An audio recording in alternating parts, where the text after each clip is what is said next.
Իրանա-ամերիկյան լարվածությունը չի պարփվում, օդում դեռ անորոշություն ու սպասում կա։ Հայաստանի պաշտպանական գերատեսչության ղեկավարը, որ այս օրերին պաշտոնական այցով Թեհրանում է, կարևորում է Իսլամական Հանրապետության շուրջ ստեղծված իրավիճակը դիվանագիտական ճանապարհով լուծելու անհրաժեշտությունը։ Սուրեն Պապիկյանն այս մասին ասել է Իրանի ազգային անվտանգության գերագույն խորհրդի քարտուղար Ալի Լարիջանիի հետ հանդիպմանը։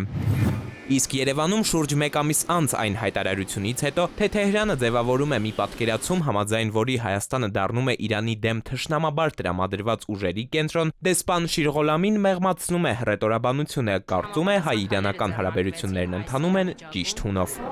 Կարող եմ հայտարարել եւ վստահությամբ ասել, որ բոլոր ոլորտներում երկու երկրների միջև հարաբերությունները ընթանում են այն հունով, որը հիմնված է փոխադարձ վստահության վրա եւ որը երկու երկրների համապատասխան ոլորտների ներկայացուցիչները եւ պաշտոնյաները համատեղ ջանքերով առաջ են տանում։ Ըստ դեսպանի Հայաստանի պաշտպանության նախարարի այցը Իրան, որը Խալիլ Շիրղոլամին բնորոշում է նաև որպես հերթական վկայություն երկրների միջև այդ թվում պաշտպանական համագործակցության վերաբերյալ, նախապես պլանավորված է եղել։ Այս պահին հայ-իրանական երկխոսության օրակարգում համատեղ զորավարժություն անցկացնելու պլաններ չկան, ինչպես եղավ անցած տարի, բայց դեսպանը հետագայում դրա հնարավորությունը նաև չի բացառում։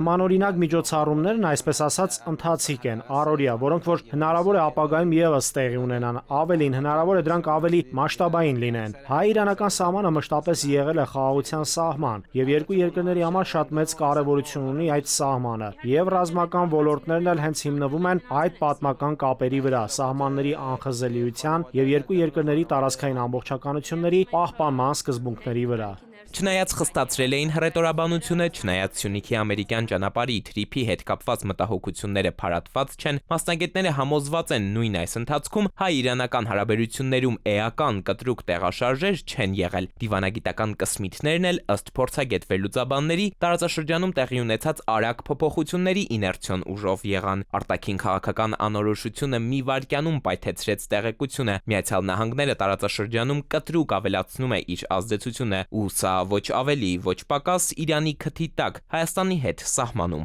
Չեմ կարող դա ասել, որ այդպիսի մեծ զորավարժություններ կլինեն, հաստատ իմ կարծիքով այդպիսին չեն լինի, հատկապես եթե հիմա հաշվի առնենք, որ ԱՄՆ-ն ամեն վայրկյան հնարավոր է հարձակում լինեն Իրանի կենսական ռազմաքաղաքական օբյեկտների վրա եւ այլը, եւ հանկարծ ԱՄՆ-ի հետ շատ ծեր հարաբերություններ ունեցող Հայաստանը Իրանի հետ զորավարժություն է անում։ Պատկերացնում եք այդ ֆոնի վրա Հայաստանը կգնա դրան։ Իհարկե չէ։ Ընդհանրապես ինչպես միշտ հայ-իրանական փոխհարաբերությունները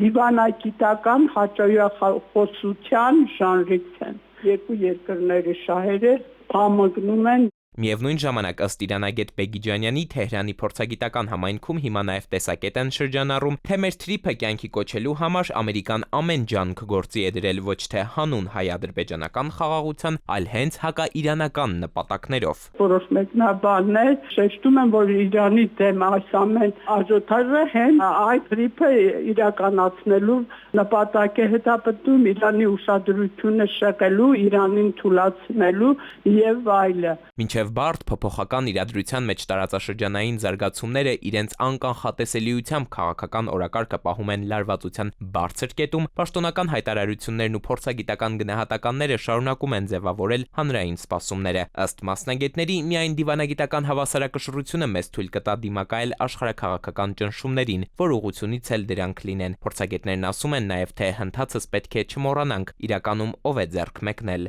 ով է հասել մեր նեղ օրվան։ Էդվարդ Պողոսյան, ժամը լրատվական։